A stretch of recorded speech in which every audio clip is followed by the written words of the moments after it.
আমি দশমমানৰ ইতিমধ্যে মই অসমীয়া কবিতালৈ আগবাঢ়ি যাব বিচাৰিছোঁ। দৃষ্টান্ত কবিতাৰ পিছত আমাৰ আধুনিক কবিতা হিচাপে দুটা কবিতাই আছে। মই অসমীয়া কবিতাটো আমি আলোচনা কৰিম। মই অসমীয়া কবিতাটোত কবি হৈছে সৈয়দ আব্দুল মালিক। আমি নিশ্চয় সকলোৱে জানো সৈয়দ আব্দুল মালিকৰ কথা, যিজন ব্যক্তিয়ে, যিজন সাহিত্যিকে আচলতে গল্প সাহিত্যৰ মাধ্যমেৰে, উপন্যাসৰ মাধ্যমেৰে সাহিত্যৰ কেওটা উপাদানৰ মাজেৰে অসমীয়া সাহিত্যৰ ভঁৰাল তেওঁ বিশেষভাৱে তেখেতে চহকী কৰি থৈ গৈছে। আমি সকলোৱে সৈয়দ আব্দুল মালিকৰ নাম সকলোৱে জনাটো উচিত। আৰু তেখেতৰ অতি গুৰুত্বপূৰ্ণ উপন্যাস যেনেধৰণে অঘৰী আত্মাৰ কাহিনী, সুৰুজমুখী স্বপ্ন, এনেধৰণে আমি উপন্যাসৰ নামো পাইছোঁ। তেখেতৰ উপন্যাসকেইখনৰ নাম তোমালোকে সকলোৱে মনত ৰাখিবা। লগতে তেখেতৰ কবিতা পুথি কেইবাখনো আছে। কবিতা পুথি কেইখনো বেডুইন আছে, চন্দ্ৰহাৰৰ কবিতা আছে, এনেধৰণৰ কবিতা পুথি কেইখনৰ নাম মনত ৰাখিবা। তাৰ লগতে তেখেতে বোধ কৰোঁ তোমালোকে সকলোৱে জানা যে সৈয়দ আব্দুল মালিক দেৱে অসমীয়া সাহিত্যত বিশেষ ধৰণে চুটিগল্পৰ ক্ষেত্ৰত তেখেতৰ অনবদ্য অৱদান আছে বুলি ক'ব পৰা যায়। আমি মই অসমীয়া কবিতাটোৰ যিটো শিৰোনাম তোমালোকক দিয়া হৈছে, মই অসমীয়া কবিতাৰ শিৰোনামটোত এটা কথা স্পষ্টভাৱে পৰিলক্ষিত হৈছে যে যেতিয়া যিকোনো এটা বস্তু যেতিয়া মই বুলি কওঁ বা মোৰ বুলি কওঁ, তেতিয়া মই বা মোৰ বুলি মই দাবী কৰিব পাৰোঁ, তেতিয়াহ'লে সেই বস্তুটো নিতান্তই নিজস্ব হ'ব লাগিব। আৰু এই কবিতাটোৰ শিৰোনামটো হৈছে মই অসমীয়া। কবিয়ে পোনপটীয়াকৈ তাত বুজাব খুজিছে মই অসমীয়া। এই যে মই অসমীয়া বুলি যে তাত ক'লে, যে আব্দুল মালিকে আচলতে মই অসমীয়া বুলি কবিতাটোত কিয় ক'ব লগা হ'ল, অৰ্থাৎ অসমীয়া জাতিৰ প্ৰতি কি অগাধ ভালপোৱা, অসমীয়া জাতিৰ প্ৰতি কি তেখেতৰ এক বিশেষ ভালপোৱা, শ্ৰদ্ধা, এই যিটো অসমীয়া জাতিসত্তাৰ প্ৰতি তেখেতৰ যিটো আৱেগ, অসমীয়া জাতিসত্তাৰ প্ৰতি তেখেতৰ যিটো ভালপোৱা অথবা শ্ৰদ্ধা কবিতাটোৰ মাজেৰে সুন্দৰভাৱে প্ৰকাশ পাইছে। আমি ইতিমধ্যে জনগোষ্ঠীৰ গাঁথনি আৰু সংস্কৃতি পাঠটোত এটা বিষয়বস্তু তাত উত্থাপন হৈছে। সেই উত্থাপন হোৱা বিষয়টো যদি আমি চাওঁ, তেতিয়াহ'লে অসমীয়া জাতি গঠন প্ৰক্ৰিয়াৰ ক্ষেত্ৰতো যদি আমি চাওঁ, তেতিয়াহ'লে অসমত বসবাস কৰা বিভিন্ন জাতি জনগোষ্ঠীৰ সমন্বয়ৰ মাজেৰে অসমৰ জাতি গঠন প্ৰবাহ অব্যাহত আছে। আৰু অসমৰ সংস্কৃতি বুলি ক'লেও আমি এটা কথা জানো যে ভিন্ন জাতি জনগোষ্ঠীৰ বাৰেৰহণীয়া যিখিনি সাংস্কৃতিক উপাদান, সেই উপাদানৰ সমন্বয়ৰ মাজেৰেহে, সংহতিৰ মাজেৰেহে অসমীয়া সাংস্কৃতিক যিটো পৰিক্ৰমা, সেই পৰিক্ৰমাটো তাৰ যিটো পৰিক্ৰমা আগবাঢ়ি গৈছে। গতিকে এই যিটো মই অসমীয়া কবিতা, এই মই অসমীয়া কবিতাটোতো আব্দুল মালিক দেৱে এটা কথা খুব সুন্দৰভাৱে কোৱাৰ প্ৰয়াস কৰিছে। সেইটো হৈছে যে বিভিন্ন সময়ত বিভিন্ন কাৰণত অসমলৈ ভিন্ন জাতি জনগোষ্ঠী আহিছে। হয়তো কোনোবাই বৈদেশিক শত্ৰু হিচাপে আহিছে, হয়তো কোনোবাই আমি পাইছোঁ আগতে, বা ভিন্ন কাৰণত বেপাৰ বাণিজ্য বা ভিন্ন কাৰণত অসমলৈ তেওঁলোকৰ জনপ্ৰব্ৰজিত হৈছে। আৰু এই যে শত্ৰু হিচাপে গণ্য কৰিও যদি কোনোবা অসমত প্ৰৱেশ কৰিছিল, তেতিয়াহ'লে অসমত প্ৰৱেশ কৰাৰ বেলিকা সেইসকল লোক যেতিয়া অসমীয়া মানুহৰ হাতত পৰাজয় বৰণ কৰিছে, বা তেওঁলোকে পৰাজয় বৰণ কৰি যোৱাৰ পাছত বা যুদ্ধবন্দী হিচাপে যিসকল থাকি গৈছে, সেই যুদ্ধবন্দীসকলে কিন্তু পাছৰ কালত তেওঁলোকে নিজৰ জন্মভূমিলৈ আচলতে তেওঁলোকে ঘূৰি যোৱা নাই। অসমীয়া মানুহৰ মাত কথা, অসমীয়া মানুহৰ সহজ সৰলতা, অসমীয়া মানুহৰ আৱেগ, অসমৰ মাটিৰ সাৰুৱা গোন্ধ, এই গোটেই ব্যৱস্থাখিনিয়ে সেই বিদেশী মানুহকো আচলতে ইয়াত চিৰদিনৰ বাবে অসমীয়াৰ সুবাসেৰে অসমত তেওঁলোক বন্দী হৈ আছিল। গতিকে কালক্ৰমত আমি দেখিছোঁ যে অসমীয়া বুলি ক'বলৈ যাওঁতেই কেৱল নিৰ্দিষ্ট এটা জাতি জনগোষ্ঠীক ই প্ৰতিনিধিত্ব নকৰে, ভিন ভিন জাতি জনগোষ্ঠীৰ মাজেৰে, সমন্বয়ৰ মাজেৰে, সংহতিৰ মাজেৰে অসমৰ জাতি গঠন প্ৰবাহটো আগবাঢ়ি গৈছে। মই অসমীয়া কবিতাটোত সৈয়দ আব্দুল মালিক দেৱে ক'ব বিচাৰিছে যে কেনেধৰণে মোগলে অসম আক্ৰমণ কৰিছিল, তেওঁলোকে কেনেকুৱা ধৰণৰ শক্তিৰে অসমত পদাপৰ্ণ কৰিছিল, তেওঁলোকে কি উদ্দেশ্যে, কিহৰ আকাংক্ষাৰে অসমলৈ আহিছিল, কালক্ৰমত অসমৰ সৈতে তেওঁলোকৰ যুদ্ধ হৈ কালক্ৰমত কি ঘটিছিল, আৰু কেনেকৈ তেওঁলোক অসমত থাকি গৈছিল। অসমত থাকি যোৱাৰ পাছত কিন্তু সেই মানুহখিনি কোনোদিনেই আচলতে পোনপটীয়াকৈ অকল মুছলমান বুলি নহয়, অসমৰ জাতি গঠন প্ৰক্ৰিয়াৰ মাজত তেওঁলোকে হাড়ে হিমজুৱে অসমীয়া হৈ থাকি গৈছিল। আৰু অসমৰ জাতি গঠন প্ৰক্ৰিয়াত ইন্ধন যোগোৱাৰ উপৰিও অসমৰ সাংস্কৃতিক যিটো প্ৰেক্ষাপট, অসমৰ যিটো বাৰেৰহণীয়া যিটো সাংস্কৃতিক ইতিহাস, তাৰ ভেটি সুদৃঢ় কৰাৰ ক্ষেত্ৰত এই লোকসকলে অনবদ্য অৱদান আগবঢ়াই আহিছে। গতিকে এটা কথা আমি সকলোৱে জানো যে এই যে মোগল আৰু আহোমৰ যি সংঘৰ্ষৰ কথা, যি যুদ্ধৰ কথা, কেনেধৰণে মোগলসকল অসমলৈ আহিছিল, এই যিটো বিষয়, সেই বিষয়টো উপস্থাপনৰ মাধ্যমেৰে সৈয়দ আব্দুল মালিক দেৱে মই অসমীয়া কবিতাৰ যিখিনি কথা তেখেতে প্ৰকাশ কৰিছে, সেই প্ৰকাশ কৰাৰ কথাখিনিৰ মাধ্যমেৰে কবিজনাৰ অসীম আৰু অগাধ স্বদেশানুভূতি সুন্দৰভাৱে প্ৰকাশ কৰাৰ প্ৰয়াস কৰিছে। গতিকে আমি কবিতাটোৰ ক্ষেত্ৰলৈ আগবাঢ়ি যাব বিচাৰিছোঁ। ইয়াত কোৱা হৈছে, কবিতাটোত কবিয়ে যে তেখেতে নিজেই এজন তেখেতে এনেকুৱা ধৰণৰ দৃষ্টিৰে উপস্থাপন কৰিব বিচাৰিছে কবিতাটোত তেখেতে নিজে এজন ধৰি লোৱা যুদ্ধবন্দী এজন মুছলমান আৰু তেখেতে কালক্ৰমত অসমত থাকি গৈছে আৰু কালক্ৰমত অসমত থাকি গৈ অসমৰ মাত কথা অসমৰ সাংস্কৃতিক বা যিটো পৰিক্ৰমা সেই ব্যৱস্থাটোৰ লগত তেখেত কেনেকৈ সম্পৃক্ত হৈ পৰিল আৰু হাৰে হিমজুৱে তেওঁ চিৰদিনৰ বাবে কেনেকৈ অসমীয়া হৈ পৰিল সেই কথাখিনি অতি সুন্দৰভাৱে তেখেতে কবিতাটোত বৰ্ণনা কৰাৰ প্ৰয়াস কৰিছে আমি কবিতাটোলৈ আগবাঢ়ি যাম ইয়াত কৈছে যে সুদূৰ পশ্চিমেৰি এৰি থৈ স্বৰ্ণপুৰী ৰাজ অন্তঃপুৰ বিজয় সপোন দেখি আহিলোঁ যিদিনা উজনি সোঁতত মেলি ভটিয়নিবোৰ তেখেতে কৈছে যে সুদূৰ পশ্চিমৰ পৰা মোগলসকল আহিছিল সুদূৰ পশ্চিমৰ পৰা মই আহিছিলোঁ আৰু আহিলৈ কি কৰিছে মই বিৰাট স্বৰ্ণপুৰী ৰাজ অন্তঃপুৰ যে মোগল ৰাজ্যৰ যিখিনি বিলাস মোগল ৰাজ্যৰ যিখিনি সৌন্দৰ্য মোগল ৰাজ্যৰ যিখিনি সুবাস এই গোটেইখিনি এৰি থৈ ভটিয়নি সূতেৰে কি কৰিছোঁ যে অসমলৈ মই আহিছিলোঁ আৰু এই যে মই অসমলৈ আহিছিলোঁ অসমলৈ এইকাৰণে মই আহিছিলোঁ যে বিজয়ৰ সপোন দেখি যে অসমখনক কি কৰা হ'ব মোগলৰ প্ৰদানত কৰা হ'ব অসমখন এদিন মোগলৰ ৰাজ্য হ'ব যে এই অসমত এখন মোগল সাম্ৰাজ্য প্ৰতিষ্ঠা হ'ব সেই উদ্দেশ্যটোকে সাৰোগত কৰি মই সুদূৰ পশ্চিমৰ পৰা বিৰাট ৰাজ অন্তঃপুৰৰ যিটো বিলাস যিটো আনন্দ সেই আনন্দ আৰু বিলাসকো পৰিক্ৰমা সেই বিলাস আৰু আনন্দকো অতিক্ৰম কৰি মই অসমলৈ আহিছিলোঁ আমি এইখিনিতে এটা কথা ক'ম মোগল যিটো জাতি তোমালোকে সকলোৱে জানা মোগলসকল যথাৰ্থতে এটা পৰাক্ৰমী জাতি শক্তিশালী জাতি আমি এটা কথা বেলেগৰ দিশেৰে নগ'লেও যদি আমি ভাৰতবৰ্ষৰ ইতিহাসৰ পৃষ্ঠাবিলাক চাওঁ তেতিয়াহ'লে আমি দেখিম যে ভাৰতবৰ্ষৰ ভিন্ন ৰাজ্য ইখনৰ পাছত সিখন ৰাজ্য সিখনৰ পাছত সিখন ৰাজ্য মোগলে কেনেকৈ অধিকাৰ কৰিছিল কেনেকৈ ভাৰতবৰ্ষত মোগল সাম্ৰাজ্যৰ প্ৰতিষ্ঠা হৈছিল কেনেকৈ ভাৰতত মোগলৰ সোণালী যুগ ইতিহাস এটা যুগৰ এটা ইতিহাস আৰম্ভ হৈছিল সেই কথাটোৰ পৰা প্ৰতীয়মান কৰিব পাৰি যে মোগলসকলৰ শক্তি অদ্ভুত গতিকে সেই যিটো অদ্ভুত শক্তি ইখন ৰাজ্যৰ পৰা সিখন ৰাজ্যক কেনেকৈ তেওঁলোকে বশীভূত কৰিছিল কেনেকৈ বিৰাট ভাৰতবৰ্ষত তেওঁলোকে মোগলৰ সাম্ৰাজ্য স্থাপন কৰিছিল সেই উদ্দেশ্যটোকে লৈ মোগল হিচাপে তেখেতে অসমত ভৰি দিছিল আৰু কৈছে বিজয়ৰ ত্ৰিশালৈ গৌৰৱৰ কৰি অভিযান আৰু অসমলৈ আহোঁতে তেওঁলোকে কি কৰিছে বিজয়ৰ ত্ৰিশালৈ বিজয় অৰ্থাৎ অসম যে মোগলৰ প্ৰদানত হ'ব মোগলত যে অসমত যে এদিন মোগল সাম্ৰাজ্য প্ৰতিষ্ঠা হ'ব এই বিষয়টো এই যিটো চেতনা এই যিটো ধাৰণা এই যিটো সপোন সেই সপোনটোকে লৈ বিজয়ৰ ত্ৰিশালৈ যে জয়লাভ কৰিম বুলি ভাবি এটা ধাৰণা লৈ যে গৌৰৱৰ কৰি অভিযান মানে মই কৈছোঁ যে মোগলসকলৰ শক্তি অত্যন্ত তেওঁলোক এটা পৰাক্ৰমী জাতি গতিকে সেই যিটো মোগলৰ যিটো অভিযান মোগলৰ যিটো শক্তি সেই শক্তিটোক তেখেতে কি কৰিছে গৌৰৱৰ কৰি অভিযান তেখেতে এজন মোগল হিচাপে তেখেতে এজন মুছলমান হিচাপে মুছলমানৰ যিটো গৌৰৱ মোগলৰ যিটো গৌৰৱ সেই গৌৰৱৰ যিটো শক্তি সেই গৌৰৱৰ শক্তিটো তেওঁ বুকুত বান্ধি কি কৰিছিলে অসমলৈ ৰাওনা হৈছিলে অসমলৈ অভিযান কৰি আহিছিল লুইত পাৰত গালো দৃপ্ত উচ্ছ্বাসত আপোনাৰ বিজয়ৰ গান আৰু এই যে মোগলৰ যিটো পৰাক্ৰম এই যে মোগলৰ যিটো শক্তি সেই শক্তিটোকে সাৰোগত কৰি সেই মোগল হিচাপে আহি তেওঁ ক'ত ভৰি দিলেহি লুইত পাৰত গালো দৃপ্ত উচ্ছ্বাসত আৰু সেই মোগলৰ শক্তিটোকে সাৰোগত কৰি লুইতৰ পাৰত আহি কবি থিয় হৈছে আৰু লুইতৰ পাৰত কবি থিয় হৈ দৃপ্ত উচ্ছ্বাসত আৰু এটা কি আছে প্ৰাণৱন্তভাৱে প্ৰজ্বলিতভাৱে এটা উচ্ছ্বাস ভৰা উৎসাহেৰে তেওঁলোকে কি কৰিছে আপোনাৰ বিজয়ৰ গান অৰ্থাৎ মোগলৰ যিটো বিজয়ৰ ইতিহাস মোগলৰ যিখিনি শক্তি মোগলৰ যিখিনি পৰাক্ৰম সেই পৰাক্ৰম আৰু গৌৰৱৰ ইতিহাস স্মৰণ কৰি মোগল আহি লুইতৰ পাৰত থিয় হৈছে তাৰ উদ্দেশ্য মাত্ৰ এটাই যে অসমত মোগল সাম্ৰাজ্য প্ৰতিষ্ঠা হ'ব আৰু অসম নামৰ এই ৰাজ্যখন অসম নামৰ এই মুলুকখন মোগলৰ অধীন হ'ব এই সপোন আৰু আশালৈয়ে মোগলসকল আহি লুইতৰ পাৰত থিয় হৈছে আমি প্ৰথম যিটো অংশ আছে সেই অংশটোত আমি মোগলৰ যিটো পৰাক্ৰম মোগলৰ যিটো শক্তি সেই শক্তিটোৰ পৰিচয় আমি প্ৰথম প্ৰেগাপটোত পাইছোঁ প্ৰথম স্তৱকটোত আমি পাইছোঁ ভৰি দিলোঁ অসমৰ সেউজীয়া দুবৰি বনত সেইদিনা যিদিনা অসমৰ ৰাজসিংহাসনত ভৰি দিলোঁ অসমৰ সেউজীয়া দুবৰি বনত এই যে সেউজীয়া দুবৰি বন এই দুবৰি বনটোৱে এটা কথা ইয়াত বৰ্ণনা কৰিছে অসম ৰাজ্য আমি অসম বুলি ক'লে এটা কথা জানো যে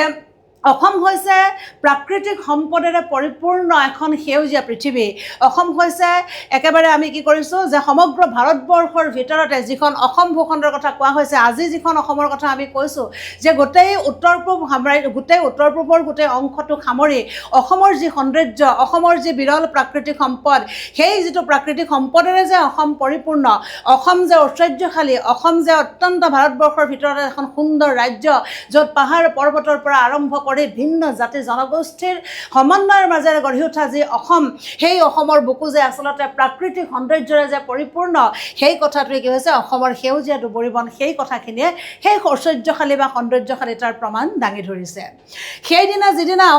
অসমৰ ৰাজসিংহাসনত বতাহত উৰে মুক্ত অসমৰ পতাকা স্বাধীন, প্ৰান্তে প্ৰান্তে বাজে মাথো গৌৰৱৰ বিজয়ৰ মুক্ত গীত বিৰামবিহীন। আৰু মোগল আহি লুইতৰ পাৰত থিয় হৈছে, মোগল আহি লুইতৰ পাৰত থিয় হৈ চাৰিওফালে যেতিয়া অসমখন চাইছে, তেতিয়া দেখিছে খুব শান্তভাৱে সাংঘাতিক ধৰণে অতুল সৌন্দৰ্যৰ গৰাকী এই হৈছে অসম। আৰু সেই অতুল সৌন্দৰ্যৰ গৰাকী শান্ত সমাহিত সেই অসম নামৰ ভূখণ্ডত তেতিয়াও কি কৰিছে, অসমৰ ৰাজসিংহাসনত ৰজাই শাসন কৰি আছে। আৰু কৈছে বতাহত উৰে মুক্ত অসমৰ পতাকা স্বাধীন।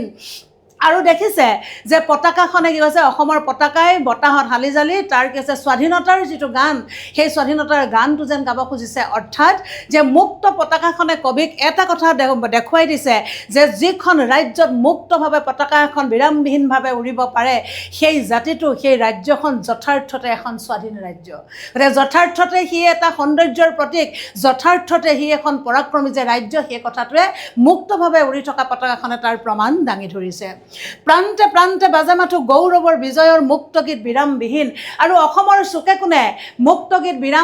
বিৰামবিহীনভাৱে অসমৰ প্ৰাকৃতিক দৃশ্যাৱলী, বিৰামবিহীনভাৱে অসমৰ যিটো সৌন্দৰ্য, সেই সৌন্দৰ্যই কিন্তু কবিক এটা কথা উপলব্ধি কৰোৱাই দিছে যে যিখন ৰাজ্যত প্ৰান্তে প্ৰান্তে বিজয়ৰ গীত ৰচনা হৈছে, প্ৰান্তে প্ৰান্তে মুক্ত গীত তাত উচ্চাৰণ হৈছে, অৰ্থাৎ তাৰ মানুহ, তাৰ প্ৰাকৃতিক পৰিৱেশ, সেই ব্যৱস্থাটো দেখিয়েই মোগলে প্ৰথমবাৰৰ কাৰণে উপলব্ধি কৰিলে যে অসম নামৰ ৰাজ্যখন এখন স্বাধীন ৰাজ্য, অসম নামৰ ৰাজ্যখন যে নিজৰ আত্মমৰ্যাদাৰে প্ৰতিষ্ঠিত এখন সুন্দৰ প্ৰাকৃতিক সম্পদেৰে পৰিপূৰ্ণ, প্ৰাকৃতিক ঐশ্বৰ্যৰে পৰিপূৰ্ণ এখন বিশাল ৰাজ্য।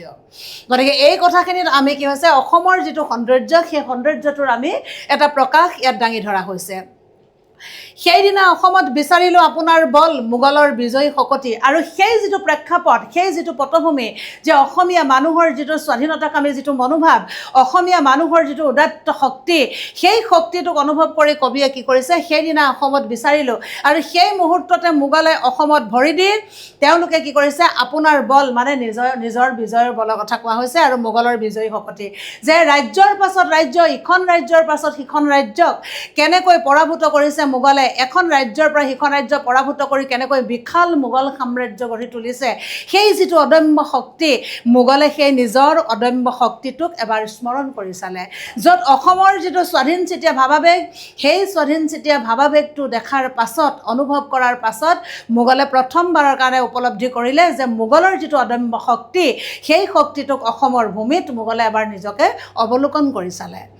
দেখুৱাম অসমক বিশ্বজয়ী মোগলৰ অনিৰুদ্ধ গতি। অনিৰুদ্ধ মানে হৈছে যাক ৰোধ কৰিব পৰা নাযায়, যে মোগল হৈছে এটা স্বাভিমানী জাতি। গতিকে মোগলে কৈছে যে বিৰামবিহীনভাৱে মুক্তভাৱে পতাকা উৰিলেও, বিৰামবিহীনভাৱে ইয়াত স্বাধীনতাৰ গীত গাই থাকিলেও, যে চাৰিওফালে সৌন্দৰ্যৰে পৰিপূৰ্ণ হ'লেও, শান্ত সমাহিতভাৱে ইয়াত ৰজাই ৰাজ্য শাসন কৰি থাকিলেও, তথাপি কিন্তু মোগলৰ যিটো অনিৰুদ্ধ শক্তি, যি শক্তিটোক কোনেও ৰোধ কৰিব নোৱাৰে, আজিলৈকে ৰোধ কৰিব পৰা নাই, সেই মোগলৰ অনিৰুদ্ধ শক্তি কিন্তু অসমৰ মানুহক আচলতে দেখুৱাব লাগিব। গতিকে তেওঁলোকে নিজৰ যিটো অদম্য শক্তি, তাক এবাৰ তেওঁলোকে অনুভৱ কৰি ল'লে। অসমৰ মজিয়াত মুছলেমৰ মুক্তৰাজ কৰিম থাপনা, অসম আমাৰ হ'ব কামৰূপ হ'ব মোগলৰ কায়মানে কৰিলোঁ কামনা। আৰু কৈছে এইখন অসমৰ বুকুতেই মুছলমানৰ ৰাজ্য স্থাপন কৰিম। আৰু এইখন অসমৰ বুকুতেই যেনেকৈ ভাৰতবৰ্ষৰ ভিন্ন ৰাজ্য মোগলৰ প্ৰদানত হৈছে, যেনেকৈ ভিন্ন ৰাজ্যত মোগলৰ শাসন চলিছে, মোগলৰ পৰাক্ৰম আৰু অদম্য শক্তি যেনেকৈ বিয়পি পৰিছে, আৰু এইখন অসমৰ বুকুতো মুক্তভাৱে আমি মুছলমানৰ থাপনা প্ৰতিষ্ঠা কৰিম। অসম নামৰ ভূখণ্ডটো আমি আমি কি হৈছে এখন মুছলমান ৰাজ্য হিচাপে আমি চিহ্নিত কৰিম আৰু অসম আমাৰ হ'ব কামৰূপ হ'ব মোগলৰ কায়মনে কৰিলোঁ কামনা আৰু এইখন অসম যে আমাৰ এই হ'ব তাকেই কি কৰিছোঁ যে মোগল হিচাপে মই কায়মনে মানে কি হৈছে মই বাহিৰেও ভিতৰেও মই সাংঘাতিক ধৰণে এই অসম যে এখন মোগলৰ প্ৰধানত হ'ব মোগলৰ যে ৰাজ্য হ'ব সেই কথাটোক মই এবাৰ মনতে কি হৈছে আওৰালোঁ গতিকে এই গোটেই অংশটো যেতিয়া আমি পঢ়িছোঁ এই গোটেই অংশটোত কবিয়ে নিজকে এজন মুছলমান হিচাপে যেনেকৈ তেওঁ অসমত আক্ৰমণ কৰিবলৈ আহিছে নিজকে এজন মুছলমান হিচাপে প্ৰতিষ্ঠিত কৰি উক্ত কথাখিনি তেওঁ ইয়াত বৰ্ণনা কৰিছে তাৰ আমি পিছৰ অংশটোলৈ যাম তাৰ পাছত ক'লে যিদিনা নামিলো আহি অসমৰ সমৰথলীত মিনা কৰা বনৰ বুকুত অসমৰ হেংদাং জিলিকিল দুপৰৰ পূৰ্ণ আলোকত এই বাক্যটো খুব গুৰুত্বপূৰ্ণ এই বাক্যটোৱে কি কৰিছে এইটো কেতিয়াবা ব্যাখ্যা কৰিবলৈ আহে আৰু এই বাক্যটোত বহুতখিনি কথা সোমাই আছে ইয়াত কোৱা হৈছে যিদিনা নামিলো আহি অসমৰ সমৰথলীত আৰু তেনেধৰণেই যিটো মুছলমানৰ যিটো অদম্য শক্তি মুছলমানৰ যিটো পৰাক্ৰম সেই পৰাক্ৰম আৰু উদাত্ত শক্তি লৈ যিদিনা মোগলে অসম ভূমিত থিয় হ'ল অৰ্থাৎ অসমৰ সমৰথলীত তেওঁলোকে থিয় হ'ল সমৰথলী মানে হৈছে সমৰ মানে যুদ্ধ আৰু থলী মানে ঠাই অৰ্থাৎ যুদ্ধস্থলীত য'ত যুদ্ধ হ'ব তাত থিয় হৈছে মিনা কৰা বনৰ বুকুত মিনা কৰা মানে আমি এটা কথা ইয়াত পুনৰ এটা কথা ক'লে যে মিনা কৰা শব্দটোৱে আমি সোণৰ অলংকাৰ আমি সকলোৱে দেখিছোঁ নিশ্চিতভাৱে সোণৰ অলংকাৰক কেনেকৈ মিনা কৰাই এক সৌন্দৰ্যলৈ তাক ৰূপান্তৰ কৰিব পৰা যায় যেনেকৈ সোণত ভিন্ন ধৰণৰ ৰঙৰ কি কয় ৰং বোলাই তাত খটুৱাই ৰং খটুৱাই কেনেধৰণে মিনা কৰি তাক এটা খুব সুন্দৰ অলংকাৰলৈ পৰিণত কৰা হয় সেই যিটো সৌন্দৰ্য সেই সৌন্দৰ্যটো কবিয়ে ইয়াত ক'ত বৰ্ণনা কৰিছে যে অসমৰ যি বননিৰ কথা কোৱা হৈছে অসমৰ যি প্ৰাকৃতিক সম্পদৰাজি বা সৌন্দৰ্যৰ কথা কোৱা হৈছে কবিয়ে কৈছে যে অসমৰ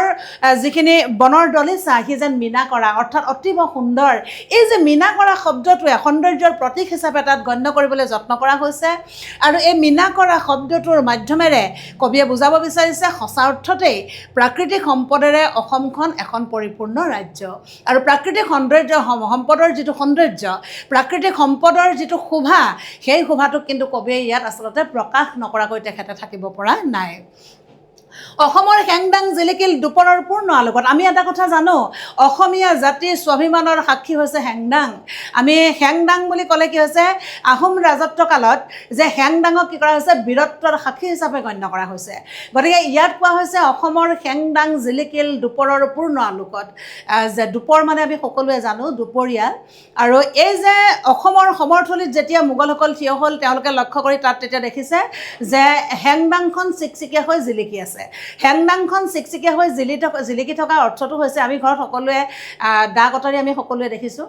যে দা কটাৰী কি কৰা হৈছে বহুদিন যদি থৈ দিয়া হয় তাক ধাৰ দিব লগা হয় শিলত ঘৰখন কৰি আৰু যেতিয়া কটাৰীখন ঘৰত তুমি ধাৰ উঠি থাকে তেতিয়া এটা কথা উপলব্ধি কৰিব পাৰি যে কটাৰীখন আচলতে কামত খটুৱাই থকা হৈছে আৰু যদি আমি কটাৰীখন যদি মামৰে ধৰে বহুদিন যদি থাকি যায় তাৰ ধাৰটো নোহোৱা হৈ যায় গতিকে হেংদাংখন যে জিলিকি আছে ৰ'দৰ পোহৰত সেই কথাটোৱে এটা কথা প্ৰতীয়মান কৰিছে যে অসমীয়া মানুহে শত্ৰুক ৰোধ কৰিবৰ কাৰণে কিন্তু নিতান্তই সাজু হৈ আছে অসমৰ হেংদাং কেতিয়াও মামৰে ধৰি একেবাৰে কি হৈছে গধুৰ হৈ থকা নাই অসমৰ হেংদাংখন তেতিয়াও দুপৰীয়াৰ ৰ'দত চিকমিকাই আছে অৰ্থাৎ শত্ৰুপক্ষক নিধন কৰিবৰ কাৰণে অসমীয়া মানুহ সাজু হৈ আছে এই কথাখিনিয়ে এটা কথা তাত প্ৰমাণ কৰিছে আৰু হেংদাঙৰ জিলিকনিটোৰ মাধ্যমেৰে অসমীয়া জাতিও যে পৰাক্ৰমত কেতিয়াও কম নহয় অসমীয়া জাতিৰ শক্তিও যে কোনো জাতিতকৈ কম নহয় সেই কথাটোৱে ইয়াত প্ৰমাণ কৰিব বিচাৰিছে এটা যে স্বাধীন চিতিয়া এটা প্ৰবল যে এটা পৰাক্ৰমী জাতি অসমীয়া জাতিটোক সেই কথাখিনিয়ে চিহ্নিত কৰিবলৈ যত্ন কৰা হৈছে তাৰ পাছত ক'লে পুৰুষ তিৰোতা আহি স্বদেশৰ স্বাধীনতা সেতু থিয় দিলে ৰণপ্ৰাংগণত ৰণচণ্ডী মূৰ্তি ধৰি স্বাধীন পুৰুষ নাৰী বুকুপাতি নামিল ৰণত যে মোগলে দেখিবলৈ পালে মোগলে নিজেই দেখি হতভম্ব এটা ৰূপৰ কাৰণে তেওঁলোক হৈছে এটা পৰাক্ৰমী শক্তিধৰ জাতি য'ত কি হৈছে ভাৰতবৰ্ষৰ নিচিনা এখন দেশত তেওঁলোকে নিজৰ সাম্ৰাজ্য প্ৰতিষ্ঠা কৰিছে তথাপি কিন্তু অসমৰ বুকুত সেই আশাটো লৈ তেখেতসকল অসমলৈ আহিছিল আৰু অসমত কিন্তু তেওঁলোকে দেখিবলৈ পালে যে পুৰুষ তিৰোতা আহি স্বদেশৰ স্বাধীনতা সেতু অসমীয়া মানুহৰ স্বাধীনতাৰ যিটো প্ৰয়াস অসমীয়া মানুহৰ স্বাধীনতাৰ প্ৰতি থকা যিটো তেওঁলোকৰ শ্ৰদ্ধা সেই শ্ৰদ্ধাটো দেখি কিন্তু মোগল আচৰিত হৈ গৈছিল আৰু তেওঁলোকে দেখিছে যে অসমত পুৰুষ তিৰোতা সকলোৱে নিজৰ দেশৰ স্বাধীনতাৰ কাৰণে ৰণপ্ৰাংগণত একমুঠি হৈ থিয় হৈছে আৰু কৈছে ৰণচণ্ডী মূৰ্তি ধৰি ৰণচণ্ডী হৈছে দুৰ্গা দেৱীৰ আন এটা নাম, যে যি কৈছে ৰণচণ্ডী মূৰ্তিধাৰী স্বাধীন পুৰুষ নাৰী। আৰু এই যে দেশৰ স্বাধীনতা মোগলৰ হাতলৈ যে যাবলৈ দিয়া নহ'ব, অসমখন যে এখন স্বাধীনভাৱে থাকিব লাগিব, অসমত যে অসমৰ মানুহৰ যে এটা স্বাধীন চিতীয়া মন আছে, অসমীয়া মানুহো যে আচলতে শক্তিত কেতিয়াও কম নহয়, তাৰ কথাটো প্ৰমাণটো দাঙি ধৰিবৰ কাৰণে ৰণচণ্ডী মূৰ্তি ধাৰণ কৰি সমগ্ৰ অসমৰ পুৰুষ নাৰী একত্ৰিত হৈ ৰণপ্ৰাংগণত সকলো থিয় দিলে। মোগলে দেখি হতবাক যে এইখনে অসম, যিখন অসমত মোগলে পৰাক্ৰম দেখুৱাই ইয়াত মোগল সাম্ৰাজ্য প্ৰতিষ্ঠা কৰিবলৈ আহিছে, তেতিয়াহ'লে এই অসমীয়া জাতিটো কেতিয়াও এলাপেচা নহয় যে এই জাতিটোত কি হ'ব পাৰে, দেশৰ স্বাধীনতাৰ কাৰণে পুৰুষ মহিলা একেলগে ৰণপ্ৰাংগণত থিয় হ'ব পাৰে। আৰু কৈছে ক'তনো লোকাল বল ৰাজপুত বিজয়ী মোগলৰ সবল বাহুৰ অসমৰ সমৰ্থনীত মোগলে তৰ্কিবই নোৱাৰিলে। আমি এটা কথা জানো যে ভাৰতবৰ্ষৰ ভিতৰতে অত্যন্ত এটা শক্তিধৰ জাতি ৰাজপুতসকল, যিটো ৰাজপুত জাতিয়ে ধাত্ৰী পান্নাৰ নিচিনা মহিলাৰ জন্ম দিব পাৰে। সাধাৰণ মহিলাৰ বুকুটো স্বাধীনতাৰ যিটো শক্তি, সেই অদম্য শক্তিটো থাকিব পাৰে, কিন্তু সেই ৰাজপুতসকলকো মোগলে পৰাজয় বৰণ কৰোৱাইছিল। আৰু সেই ৰাজপুতসকলক বশীভূত কৰিও তাত কিন্তু মোগলে তেওঁলোকক পৰাভূত কৰিব পাৰিছিল। গতিকে ভাৰতবৰ্ষত এনেকুৱা ধৰণৰ এটা শক্তিধৰ জাতিক যেতিয়া, ৰাজপুত জাতিটোক যেতিয়া মোগলে পদানত কৰিব পাৰিছিল, তেতিয়াহ'লে অসমীয়া মানুহক পদানত কৰিব নোৱাৰাৰ কি যুক্তি থাকিব পাৰে। আৰু সেই আশাটো বুকুত লৈ যেতিয়া মোগলসকল অসমত প্ৰৱেশ কৰিছিল, তেওঁলোকে কিন্তু যেতিয়া অসমৰ ৰণপ্ৰাংগণত দেখিলে সাধাৰণ অসাধাৰণ সকলো পুৰুষ নাৰী সমন্বিত একত্ৰিত হৈ মোগলৰ বিৰুদ্ধে যিটো যুদ্ধ যাত্ৰা আৰম্ভ কৰিলে, সেই যুদ্ধ যাত্ৰাই কিন্তু মোগলক অকণমান পিছুৱাই আহিবলৈ বাধ্য কৰোৱালে। আৰু সেই মুহূৰ্ততে মোগলে উপলব্ধি কৰিছে ৰাজপুতৰ নিচিনা এটা শক্তিধৰ জাতিক পৰাজিত কৰা সেই যিটো মোগল নামৰ জাতি, সেই জাতিটোৰ অদম্য শক্তিখিনি ক'ত হেৰাই গ'ল। অসমীয়া মানুহৰ শক্তি দেখি মোগলৰ শক্তি ক'ৰবাত থমকিব কিয় ৰ'ব লগা হ'ল। ক'ত বল পালে অসমৰ সেনানীয়ে শুকান সান্দহ আৰু পানীয়াজলীত। এটা কথা আমি সকলোৱে জানো, মোগলে অসম আক্ৰমণ কৰিবলৈ আহিছিল, ঔৰংজেবৰ নেতৃত্বত ৰামসিংহ সেনাপতিত্বৰ দায়িত্ব লৈ অসমত আক্ৰমণ কৰিবলৈ আহিছিল। আৰু এই যে ৰামসিংহ, আমি সকলোৱে জানো ৰামসিংহ হৈছে এজন ৰাজপুত ৰজা। গতিকে এই যে ৰামসিংহৰ জৰিয়তে যে অসমত যে যুদ্ধ কৰিবলৈ আহিছে, এই যুদ্ধ কৰিবলৈ অহাৰ প্ৰেক্ষাপটত কি কৰা হৈছে, প্ৰতিজন প্ৰশিক্ষিত যোদ্ধাক অসমলৈ পঠিওৱা হৈছে, সমান্তৰালভাৱে তেওঁলোকে ভিন্ন ধৰণৰ তেওঁলোকে যুদ্ধৰ যিমানবোৰ সামগ্ৰী, উন্নত সামগ্ৰী লৈ তেওঁলোকে অসমত যুদ্ধ কৰিবলৈ আহিছে। অসমত কোনখিনি মানুহে যুদ্ধ কৰিছে? হালোৱা, সজোৱা, ৰণুৱা, বনোৱা ভিন্ন জাতি জনগোষ্ঠীৰ মাজৰ প্ৰতিজন মানুহ একত্ৰিত হৈ সেই শৰাইঘাটৰ যুঁজখন কৰিব লগা হৈছিলে। এই যুঁজখন অসমীয়াৰ যুঁজ। এই যে মোগল আৰু অসমীয়াৰ মাজত যিটো সংঘাত, আমি যে কওঁ শৰাইঘাটৰ যুদ্ধ, এই যুঁজখন কেৱল আহোমৰ যুঁজ নহয়। গতিকে অসমত থকা ভিন্ন ধৰণৰ জাতি জনগোষ্ঠীৰ মানুহক একত্ৰিত কৰি এই যুদ্ধখন অসমৰ স্বাধীনতাৰ হেতু সেই যুদ্ধখন হৈছিল। যিহেতু যুদ্ধখনৰ নেতৃত্ব দিছিল লাচিত বৰফুকনে, তোমালোকে সকলোৱে জানা সেই কথাটো। আৰু সেইকাৰণে কোৱা হৈছে যে অসমীয়া মানুহে সাধাৰণভাৱে জীৱন যাপন কৰি আজলীয়া পানী খাই, শুকান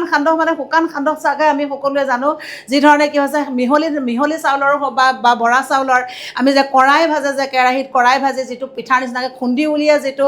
পিঠা, আমি যেনেকৈ চাউলৰ পৰা আমি চাউল দিয়া পিঠা তৈয়াৰ কৰোঁ, ঠিক তেনেধৰণে এই যে কৰাই ভজাৰ পৰা, কেৰাহীত ভজাৰ পৰা ভজা চাউলখিনি খুন্দি যিটো কি কয় পিঠাৰ জাতীয় যিটো পাউডাৰ টাইপৰ যিটো ওলায়, সেইটোক আমি সান্দহ বুলি কওঁ। সেই শুকানকৈ সান্দহ খোৱা বা সাধাৰণ যিখিনি জনতা, অসমীয়া মানুহৰ সাধাৰণ যিখিনি মানুহ, সেই মানুহখিনিয়ে ইমানখিনি শক্তি আচলতে ক'ত আহৰণ কৰিব পাৰিলে কবিয়ে নিজে আচলতে তৰ্কিব পৰা নাই। অৰ্থাৎ মোগলে সেই কথাটো এবাৰো উপলব্ধি কৰিব পৰা নাই। তেওঁলোকে জয়লাভ কৰিম বুলি আহিছিলে, কিন্তু হঠাতে অসমীয়া মানুহৰ শক্তি দেখি তেওঁলোক আচৰিত হৈ পৰিছে। বিজয়ী অসমে গালে অসমৰ স্বাধীনতাৰ গান, বিজয়ৰ গৌৰৱ আৰতি, মোগলে এবাৰ পালে শকতিৰ নৱপৰিচয়, দেশপ্ৰাণ মুক্তপ্ৰাণ অসমৰ স্বদেশ ভকতি। আৰু এই যে অসমৰ হালোৱা, সজোৱা, ৰণুৱা, বনোৱা ভিন্ন যিসকল যোদ্ধা, সেই যোদ্ধাসকলে যেতিয়া যুদ্ধ কৰিলে, সেই যোদ্ধাসকলৰ জৰিয়তে, সেই শক্তিৰ জৰিয়তে যেতিয়া মুছলমানী শক্তিক তেওঁলোকে পৰাভূত কৰিলে, সেই পৰাভূত কৰা দৃশ্যই কিন্তু মোগলক আচৰিত কৰি তুলিলে। আৰু আটাইতকৈ ডাঙৰ কথা, অসমীয়া মানুহৰ এটা কথা ৰামসিংহই কৈছিল যে অসমৰ অসমৰ নিচিনা এই যোদ্ধা অসমৰ নিচিনা এনেকুৱা মানুহ আচলতে তেখেতে ক'তোৱে দেখিবলৈ পোৱা নাছিল প্ৰতিজন যোদ্ধাই নাও বাব পাৰে প্ৰতিজন যিকোনো এজন যোদ্ধাই গড় বান্ধিব পাৰে যে প্ৰতিজন যোদ্ধাই কাঁড় মাৰিব পাৰে প্ৰতিজন যোদ্ধাই স্থলপথে হওক কি কয় নৌপথে হওক সকলো ফালৰ পৰাই তেওঁলোকে কি কৰিব পাৰে যুদ্ধত তেওঁলোকে নিজকে শক্তিশালী অদম্য শক্তি তেওঁলোকে প্ৰদৰ্শন কৰিব পাৰে একেজন মানুহে নাও বাব পাৰে একেজন মানুহে গড় বান্ধিব পাৰে একেজন মানুহে কাঁড় মাৰিব পাৰে এনেকুৱা যোদ্ধা ভাৰতবৰ্ষৰ কোনো প্ৰান্ততে নাই আৰু এই যে কোনো প্ৰান্ততে নথকা সাধাৰণ সহজ সৰল যিখিনি যোদ্ধা সেই যোদ্ধাৰ হাততে পৰাক্ৰমী মোগল পৰাভূত হৈছিল আৰু সেই পৰাভূত হোৱাৰ পাছত অসমীয়া মানুহে একেলগে তেওঁলোকে কি হৈছে বিজয়ৰ শক্তিৰে বিজয়ৰ গান গাইছিল আৰু সেই দৃশ্যটো দেখি মোগলে এবাৰ পালে শকতিৰ নৱপৰিচয় মোগলে প্ৰথমবাৰৰ কাৰণে উপলব্ধি কৰিলে যে মোগলসকলতকৈও অদম্য শক্তিধৰ এটা শক্তিৰো যে নতুন পৰিচয় থাকিব পাৰে আৰু সেই নতুন পৰিচয় থকা জাতিটোৱেই যে অসমীয়া জাতি প্ৰথমবাৰৰ কাৰণে পৰাক্ৰমী মোগলে অসমলৈ আহি সেই কথা অনুভৱ কৰিলে গতিকে কথাখিনিৰ মাধ্যমেৰে অসমীয়া জাতিৰ অদম্য শক্তি অসমীয়া জাতিৰ অদম্য পৰাক্ৰম অসমীয়া জাতিৰ স্বাধীনতা স্পৃহা অসমীয়া মানুহৰ যিটো সংহতিৰ যিটো সম্ভাৱনা সেই কথাখিনি কবিতাৰ এই বাক্যখিনিৰ জৰিয়তে অতি সুন্দৰভাৱে প্ৰকাশ কৰিছে পৰাজিত মোগলৰ সেইদিনা পৰিল চকুত অসমৰ বিনন্দীয়া ৰূপ ভক্তিপ্ৰেম সৌন্দৰ্যৰ খনি কাণত পৰিল আহি মুক্ত প্ৰাণ অসমৰ উচ্ছ্বসিত সংগীতৰ সুমধুৰ ধ্বনি আৰু যেতিয়া পৰাজয় বৰণ কৰিহে অসমীয়া মোগলসকলে কি কৰিছে অসমৰ চাৰিওফালে তেওঁলোকে এবাৰ অৱলোকন কৰিছে কি আছিল এই অসমত যিটো পৰাক্ৰমী মোগলকো কি কৰিছে এই অসমীয়া মানুহে পৰাভূত কৰিব পাৰিলে আৰু সেইকাৰণে কৈছে যে তোমালোকে নিশ্চয় সমাজ বিজ্ঞানৰ বিষয়ে নথবা তোমালোকে বুৰঞ্জীটো ভিন্ন ধৰণৰ কথাবিলাক পাবা যেনেধৰণে ৰামসিংহই এটা কথা কৈছিল যে যিখন ৰাজ্যই প্ৰকৃততে আতন বুঢ়াগোহাঁইৰ নিচিনা প্ৰধানমন্ত্ৰীৰ জন্ম দিব পাৰে যিখন ৰাজ্যই আচলতে লাচিত বৰফুকনৰ নিচিনা নেতৃত্ব দিয়া আনে বীৰ পুৰুষৰ জন্ম দিব পাৰে সেই যিটো জাতিয়ে জন্ম দিব পাৰে আচলতে ভাৰতবৰ্ষত সেইটো বিৰল আৰু আটাইতকৈ ডাঙৰ দৃশ্যটো আছিলে যে এই যে সাধাৰণ হালোৱা খোজোৱা ৰণুৱা বনুৱাই যে যিখন যুদ্ধ কৰিছিল সেই যুদ্ধ কৰিবলৈ যোৱা প্ৰতিজন যোদ্ধাৰ ভিতৰত অসমীয়াৰ যিটো দেশপ্ৰেম সেই যিটো দেশপ্ৰেম আচলতে দেশপ্ৰেমটোৱে অসমীয়া জাতিটোৰ প্ৰতি থকা যিটো তীব্ৰ যিটো ভালপোৱা সেই ভালপোৱাটোৱে অসমীয়া মানুহক মোগলক পৰাভূত কৰিবৰ কাৰণে বিশেষভাৱে ইন্ধন যোগাইছিল আৰু এই কথাখিনি আচলতে তোমালোকে বুৰঞ্জীৰ ভিন্ন পৃষ্ঠাত পাবা গতিকে এই কথাখিনি তোমালোকে মন দিয়াটো জৰুৰী মই বাৰু অসম বুৰঞ্জীৰ ভিন্ন বিষয়লৈ আগবাঢ়ি যোৱা নাই যিহেতু কবিতাটো দীঘল আমি ৰেফাৰেঞ্চ হিচাপে যদি ক'বলৈ যাওঁ গতিকে আমাৰ এটা ক্লাছত আচলতে কবিতাটো শেষ হৈ নাযায় তথাপি কবিতাটোৰ ভিতৰত যিখিনি কথা কোৱা হৈছে মই অলপীয়াকৈহে তোমালোকক কৈ গৈছোঁ গতিকে প্ৰাসংগিকভাৱে তোমালোকে বুৰঞ্জীৰ এই কথাখিনি এবাৰ অৱলোকন কৰিবা তেতিয়া কবিতাটো সহজ হ'ব এতিয়া কৈছে যে পৰাজিত হৈ মোগলে অসমলৈ এবাৰ ঘূৰি চালে আৰু অসমৰ বিনন্দীয়া ৰূপটো তেওঁলোকে উপলব্ধি কৰিলে দেখিলে ভক্তিপ্ৰেম সৌন্দৰ্যৰ খনি অসমীয়া মানুহবোৰ শান্ত সমাহিত অসমীয়া মানুহে উপজাচি কাকো শত্ৰু হিচাপে গণ্য কৰি কাকো আক্ৰমণ কৰিবলৈ নাযায় অসমৰ বুকুত ভক্তিপ্ৰেমৰ সৌন্দৰ্যৰে পৰিপূৰ্ণ হৈ অসমীয়া মানুহৰ মনবোৰ এতিয়াও বৰ সবৰল হৈ আছে সেই দৃশ্যটো মোগলে প্ৰথমবাৰ কাৰণে অনুভৱ কৰিলে তোমালোকে বুৰঞ্জীৰ পৃষ্ঠালৈ এটা কথা জানিবা যে ঔৰংজেবে যেতিয়া ৰামসিংহক অসমলৈ পঠাইছিল অসম আক্ৰমণ কৰিবৰ কাৰণে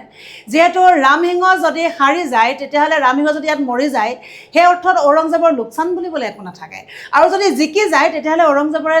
আচলতে লাভ গতিকে সেই কথাখিনি যেতিয়া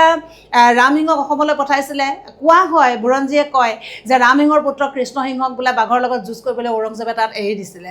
আৰু এখন চিঠি অসমত থকা ৰামসিংহলৈ তেতিয়া পঠাইছিলে ৰামসিংহৰ পত্নীয়ে তেখেতে তাত লিখিছিল এটা কথা যে অসমত এতিয়াও ভক্তিপ্ৰেমেৰে পৰিপূৰ্ণ অসমৰ মানুহ এতিয়াও সহজ সৰল হৈ আছে অসমীয়া মানুহে কেতিয়াও ইচ্ছাকৃতভাৱে কেতিয়াও এতিয়ালৈকে আঘাত কৰা নাই গতিকে তুমি অসমীয়া মানুহক আক্ৰমণ নকৰিবা কাৰণ অসমলৈ সেইখিনি সময়ত যিমানবোৰ আহিছে যিমান বিদেশী শত্ৰু হিচাপে গণ্য কৰি আহিছে নাই ইয়াতে হাৰি গৈছে নাই তেওঁলোকে ইয়াতে কি কৰা হৈছে যে তেওঁলোক ইয়াতে নোহোৱা হৈ গৈছে গতিকে সেই যিটো প্ৰেক্ষাপট ৰামসিংহৰ পত্নীয়ে সেই কথাটোত কিন্তু অত্যন্ত ভয়ো খাইছিলে কিন্তু ৰামসিংহৰ এটা ৰাজপুত জাতিৰ এটা বিশেষ গুণ আছিল সেই গুণটো হৈছে ৰাজপুত জাতিয়ে মানুহক বিশ্বাসঘাতকতা কৰিবলৈ শিকা নাই সেইকাৰণে ৰামসিংহই ঔৰংজেবক যিহেতু কথা দি থৈ আহিছে যে অসমত মোগলৰ ৰাজ্য প্ৰতিষ্ঠা কৰিব মোগলৰ সৈতে যুদ্ধ কৰিব গতিকে ঔৰংজেবক দিয়া কথা মতে ৰামসিংহই কিন্তু অসমলৈ ৰাখিছিল আৰু ৰামসিংহই অসমীয়া মানুহৰ ৰূপ দেখি অসমীয়া মানুহৰ স্বাধীনতাৰ প্ৰতি থকা আনুগত্য দেখি অসমীয়া মানুহৰ শক্তি দেখি কিন্তু ৰামসিংহ সঁচা অৰ্থতেই হতবাক হৈ পৰিছিল আৰু সেইটোৱে হৈছে অসমীয়া জাতি ভিন্ন জাতি জনগোষ্ঠীৰ মাধ্যমেৰে গঢ়ি উঠা সংহতিপূৰ্ণ এটা অসমীয়া জাতি আৰু সেই জাতিটোৱে কি কৰিছিলে মোগলৰ যিটো অদম্য শক্তি সেই অদম্য শক্তিটোক তেওঁলোকে পৰাস্ত কৰিছিল মোগলে উভতি চালে এই অসম চৌদিশে ধূসৰ পাহাৰ মোগলে এবাৰ অসমখন ঘূৰি চাইছে আৰু কৈছে এইখনে অসম চাৰিওফালে ধূসৰ পাহাৰ ওখ ওখ পৰ্বত আৰু কৈছে প্ৰতিটো বনৰ পাত জাংফাই মিনা কৰা ৰূপ জাতিষ্কাৰ আৰু জাংফাই মিনা কৰা জাংফাই আমি নিশ্চয় অসমীয়া মানুহৰ ভিন্ন অলংকাৰ বিষয়ে তোমালোকে সকলোৱে জানা যে এই যে অসমত উত্তৰ পূব খণ্ডটোত যে প্ৰাকৃতিক পৰিপূৰ্ণ বা গছ লতিকাৰে ইমান বেছি পৰিপূৰ্ণ সেই পৰিপূৰ্ণতাৰ যিটো শক্তি তাৰ যিটো সৌন্দৰ্য অসমীয়া অলংকাৰ সৈতে তেখেতে ৰিজনি দিছে আৰু কৈছে জাংফাই মিনা কৰা চাৰিওফালৰ যিটো প্ৰাকৃতিক সৌন্দৰ্য যিটো বননি তাৰ সৌন্দৰ্য কিন্তু অপৰূপ শব্দেৰে প্ৰকাশ কৰিব পৰা নাযায় আৰু কৈছে দুবৰিৰ পাতে পাতে মুকুতাৰ থোপা গছকত ভাগে মৰকত হাতীৰ দাঁতেৰে কৰে খৰমৰ চোলা ভৰি ধৰে পোৱালৰ পৰা দলঙত আৰু অসম প্ৰাকৃতিক সৌন্দৰ্যৰে ইমান ঐশ্বৰ্যশালী যে সেই অসমখনত কি হৈছে চোৱা তোমালোকৰ প্ৰাকৃতিক সৌন্দৰ্যৰ বিষয়ে কেতিয়াবা কবিতা নাহে এই কবিতাটোত দুবৰিৰ পাতে পাতে মুকুতাৰ থোপা দুবৰি বন আজিকালি নোহোৱা হৈ পৰিছে দুবৰি বনবিলাক কি কৰা হৈছে দুবৰি বনৰ আগত যিটো নিয়ৰৰ টোপাল সেই নিয়ৰৰ টোপাল যেন কি কৰে নিয়ৰৰ টোপালেৰে পৰিপূৰ্ণ সৌন্দৰ্যৰে পৰিপূৰ্ণ এখন পৃথিৱী যে দুবৰিৰ বনৰ সেই নিয়ৰৰ টোপাল যোনটো এটা যেন মুকুতাৰ সেই যেন থোপা আৰু কোৱা হৈছে গছকত ভাগে মৰকত হাতীৰ দাঁতেৰে কৰে খৰমৰ চোলা খৰমটো নিৰ্মাণ কৰিবৰ কাৰণেও যেন কি কৰা হৈছে যেন হাতীৰ দাঁতহে ব্যৱহাৰ কৰে কাৰণ বনজ সম্পদ খনিজ সম্পদ কৃষিজ সম্পদ সকলো সম্পদৰ পৰা অসম পৰিপূৰ্ণ ভিন্ন প্ৰাণী জীৱ জন্তুৰ পৰা আৰম্ভ কৰি গছ লতিকৰ পৰা আৰম্ভ কৰি খাদ্য সম্ভাৰৰ পৰা আৰম্ভ কৰি সকলোতে অসম এখন ভোগালী ঠাই গতিকে কি কৰা হৈছে সেইকাৰণে ভৰি ধুৱে পোৱালৰ পৰা দলঙত কবিৰ কল্পনা ইমান ঐশ্বৰ্যশালী এইখন ৰাজ্যত যেন অসমীয়া মানুহে যেন ভৰি ধুবলৈ পুখুৰীত ব্যৱহাৰ কৰা দলংখনো যেন পোৱালমণিৰে ভৰপূৰ আমি নিশ্চয় এটা কথা সকলোৱে জনাটো উচিত মই আগতেও কোনোবা এটা প্ৰসংগত তোমালোকক কৈছোঁ যে অসমীয়া মানুহ বুলি ক'লে আচলতে কেনেকুৱা ধৰণৰ এটা পৰিৱেশ আমাৰ অসমীয়া মানুহৰ আজিকালি মানুহৰ জীৱন ধাৰণ প্ৰণালীটো বেলেগ হৈছে নগৰীকৰণ সভ্যতাই গা কৰি উঠিছে এই নগৰীকৰণ সভ্যতাই গা কৰি উঠিলেও আমি যদি ভিতৰ অঞ্চলৰ আমি ভিন্ন গাঁওবিলাক এতিয়া যদি চাওঁ তথাপি কিন্তু আমাৰ যিটো অসমীয়া মানুহৰ যিটো ধাৰণা বদ্ধমূল যিটো ধাৰণা সেই ধাৰণাটো এতিয়া উৎখাত হোৱা নাই আমাৰ সন্মুখত এখন ডাঙৰ বিৰাট চোতাল থাকিব লাগে অসমীয়া মানুহৰ সেই চোতালখন আমাৰ অসমীয়া মানুহৰ থাকে এটা ডাঙৰ ভঁৰাল পিছফালে এটা পুখুৰী আমাৰ গোহালি ঘৰ কুকুৰা পোহা ঘৰ ছাগলী ঘৰ এনেধৰণে আমাৰ জীৱ জন্তুবিলাকক আমাৰ অসমীয়া মানুহে আমি ঘৰত কি কৰিছে পোহে শাক পাচলিৰ বাৰী থাকে ফল মূলৰ বাৰী থাকে ঠিক তেনে ডাঙৰ এটা পুখুৰী সেই ডাঙৰ পুখুৰীটোত এখন দলং থাকিব সেই দলঙেদি গৈ পুখুৰীৰ পৰা পানী তুলি পাৰত কাপোৰ ধোৱাৰ ব্যৱস্থা আছে এয়া আমাৰ অসমীয়া মানুহৰ এটা বৈশিষ্ট্য অসমীয়া মানুহৰ ঘৰ দুৱাৰ কেতিয়াও ঠেক ঠুকে থাকিব নোৱাৰে অসমীয়া মানুহে সন্মুখত যেনেকৈ ডাঙৰ চোতালখন তাৰপৰা লাহে লাহে কি হৈছে পিছৰ বাৰীলৈ খেতিৰ পথাৰলৈকে একেবাৰে সুগম কৰি লোৱাৰ যিটো ব্যৱস্থা এইটো অসমীয়া মানুহৰ প্ৰতি ঘৰে ঘৰে এতিয়াও গ্ৰাম্য জীৱনত সেই বস্তুটো আছে গতিকে অসমীয়া মানুহ বুলি ক'বলৈ যাওঁতে সেইকাৰণে কোৱা হৈছে পোৱাল ভঁৰাল পুখুৰীটো অসমীয়া মানুহৰ জীৱনৰ খুব এৰাব নোৱাৰা এটা সংগী পুখুৰী প্ৰতিজন অসমীয়া মানুহৰ ঘৰত থাকে গতিকে সেই পুখুৰীত যিখন দলং ব্যৱহাৰ কৰে সেই দলংখনো যেন পোৱালমণিৰে আচলতে কি কৰা হৈছে ভৰপূৰ পোৱালমণিৰে যেন খচিত গতিকে পোৱালমণিৰে যে পুখুৰীটোৰ দলংখনো যে খচিত সেই কথাটোৰ পৰা ইংগিত দাঙি ধৰিব বিচাৰিছে যে সঁচা অৰ্থতেই প্ৰাকৃতিক সম্পদেৰে আৰু অতুল সৌন্দৰ্যৰে যে অসম যে পৰিপূৰ্ণ সেই কথাটো ইয়াত উমান দাঙি ধৰিবলৈ যত্ন কৰা হৈছে তাৰ পাছত আহিছে বাঘনখ পিন্ধে খাৰু ভৰিৰ আঙুঠি মহসিঙৰ পেপাতি বজাই হাঁহকণী চাউলেৰে অসমৰ স্বৰ্গদেৱে দেউল সজায় আৰু কি কোৱা হৈছে বাঘনখ পিন্ধে খাৰু ভৰিৰ আঙুঠি মহৰসিং পেপাতি বজাই ইয়াত ভিন্ন ধৰণৰ জীৱ জন্তুৰ ভিন্ন বস্তুৱে কৈছে ভিন্ন অলংকাৰ তৈয়াৰ কৰা হয় লগতে কৈছে মহৰসিঙৰ পেপাৰ সৈতে যেনেকৈ মহৰ পিঠিত উঠি পেপাৰ যিটো ৰাগিনী পেপাৰ যিটো শব্দ পাহুৱাল ডেকাৰ যিটো মুখেৰে উচ্চাৰণ কৰা মুখেৰে বজোৱা যিটো পেপাৰ যিটো শব্দ সেই পেপাটো কিহেৰে নিৰ্মিত সেইটো মহৰ শিঙৰ দ্বাৰা নিৰ্মিত গতিকে সব প্ৰাকৃতিক যিখিনি উপচাৰ সেই প্ৰাকৃতিক উপচাৰখিনি লৈয়ে যে অসমীয়া মানুহৰ জীৱন ধাৰণ প্ৰণালীটো আগবাঢ়ি গৈছে আৰু প্ৰাকৃতিক উপচাৰ লৈ যে জীৱন ধাৰণ প্ৰণালীটো আগবাঢ়ি গৈছে সি প্ৰতীয়মান কৰে প্ৰাকৃতিক সম্পদেৰে অসম পৰিপূৰ্ণ আৰু সেইকাৰণে কৈছে মহৰ শিঙৰ পেপাতি বজাই হাঁহকণী চাউলেৰে অসমৰ স্বৰ্গদেৱে দেউল সজায় যদি আমি আহোম যুগৰ যিখিনি আমি যদি গৃহ নিৰ্মাণ কৌশল যদি জানো যিখিনি স্থপতি কলাৰ বিষয়ে যদি জানো যেনেধৰণে আমি ৰংঘৰ তাৰ কাৰেংঘৰ তলাতল ঘৰৰ পৰা আৰম্ভ কৰি ভিন্ন দৌল দেৱালৰ কথা কথা যদি জানো তাত যিবিলাক ইটা তৈয়াৰ কৰা হৈছিল সেই ইটাবোৰ কিহেৰে তৈয়াৰ কৰা হৈছিলে সেই ইটাবোৰ আজিৰ দৰে আচলতে যিখিনি ইটা আমি ব্যৱহাৰ কৰিছোঁ তেনেধৰণে নহয় কয় বৰা চাউল বৰালি মাছ হাঁহ কণী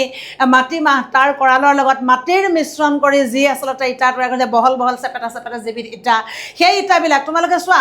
শ বছৰ ধৰি সেই ইটাবিলাকেৰে সজ্জিত ভিন্ন স্থপতি কলাবিলাক বৰষুণত তিতিছে ৰ'দত শুকাইছে তথাপিও কিন্তু সি সম্পূৰ্ণ নিৰ্মূল হৈ যোৱা নাই গতিকে আহোম স্বৰ্গদেউসকলৰ দিনত 600 বছৰীয়া যিটো সোণালী ইতিহাস যিটো ৰাজত্বকাল সেই ৰাজত্বকালৰ যিটো স্থপতি বিদ্যা সেই যুগৰ সেই অসমীয়া মানুহৰ যিটো কৰ্মমুখী চিন্তা সেই কৰ্মমুখী চিন্তাটো কবিতাটোত অতি সুন্দৰভাৱে আচলতে তাত উপস্থাপন কৰিবলৈ যত্ন কৰা হৈছে আৰু সেইকাৰণে কৈছে হাঁহ কণী চাউলেৰে অসমৰ স্বৰ্গদেৱে দেউল সজায় যে অসমীয়া মানুহ কিমান কৰ্মমুখী আছিল অসমীয়া মানুহে কেনেকৈ কাম কৰিছিল স্বাধীনতাৰ হকে অসমীয়া মানুহৰ প্ৰাণত কি উদ্বেলিত হৈছিল এই কথাখিনি ভাবি মোগল আচৰিত হৈ পৰিছিল আৰু কৈছে নদীৰ বালিত ভৰা সোণ চেকুৰীয়া গুৰি হৈ গছকত ভাগি পুথিয়ে কাণত পিন্ধে সোণৰ থুৰীয়া ভেকুলীয়ে ফুট লৈ সজাই শুৱাগি আৰু কৈছে ইয়াত নদীৰ বালিত ভৰা সোণ চেকুৰীয়া অসমৰ নদীবিলাকৰ বালিৰ বুকুত সোণ বা বিভিন্ন ধৰণে কি হৈছে আহৰণ কৰা হৈছিলে তোমালোকে অসমৰ কুটীৰশিল্পৰ ৰচনাখনত এটা বিষয় পাইছা এটা সময়ত সোৱণশিৰি নদীৰ বালিৰ চাপৰিত অযুত পৰিমাণে সোণ আহৰণ কৰা হৈছিল গতিকে অসমৰ নদী যিহেতু নদ নদীৰে সম্পূৰ্ণ চহকী অসম ৰাজ্য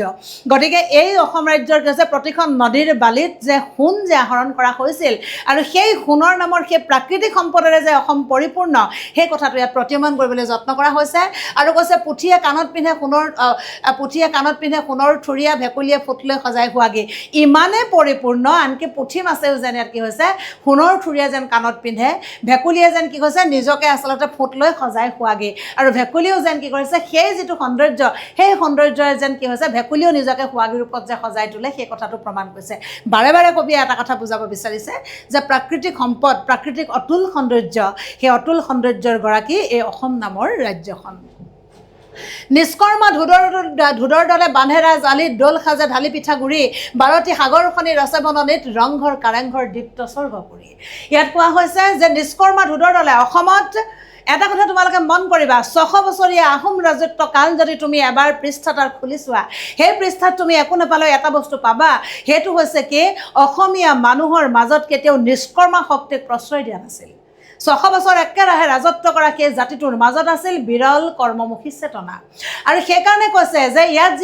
যিহেতু তোমালোকে বুৰঞ্জীত নিশ্চয় পাইছা যে যিটো ধুদৰালি নিৰ্মাণ কৰাৰ কথা কোৱা হৈছে গদাধৰ সিংহৰ দিনত ধুদৰালি নিৰ্মাণ মানে ধুদৰালি শব্দটো ক'ৰ পৰা আহিছে যিসকলে অকল কি কৈছে নিষ্কৰ্মা হৈ বহি থাকে যিসকলে সেই নিষ্কৰ্মা মানুহ কোৱাকৈ নিষ্কৰ্মা হৈ থাকিবলৈ দিয়া নাছিল সকলোকে হাতে কামে লগাৰ ব্যৱস্থা কৰা হৈছিলে গতিকে ধদুৱা বুলি এটা শব্দ আছে আমাৰ অসমীয়াত যিসকলে অকৰ্মণ্য এলেহুৱা কাম বন নকৰে এনেই বহি থাকে আৰাম লৈ থাকে সেইসকলক ধদুৱা বুলি কয় আমাৰ গ্ৰাম্য সমাজত গতিকে সেই কাম বন নকৰা নিষ্কৰ্মা মানুহকো একগোট কৰি ধুদৰ আলি ইয়াত নিৰ্মাণ কৰা হৈছিল আৰু তেওঁলোকৰ সেই প্ৰতীকটোৰ পৰাহে আচলতে আলিটোৰ নাম ধুদৰ আহিছে সেইকাৰণে কৈছে যে দুষ্কৰ্মা ধুদৰ দলে বান্ধেৰাজ আলি দোল সাজে ঢালি পিঠা গুৰি বাৰতি সাগৰখনি ৰাচে বননিত ৰংঘৰ কাৰেংঘৰ দীপ্ত স্বৰ্গপুৰী আৰু ইয়াত মানুহ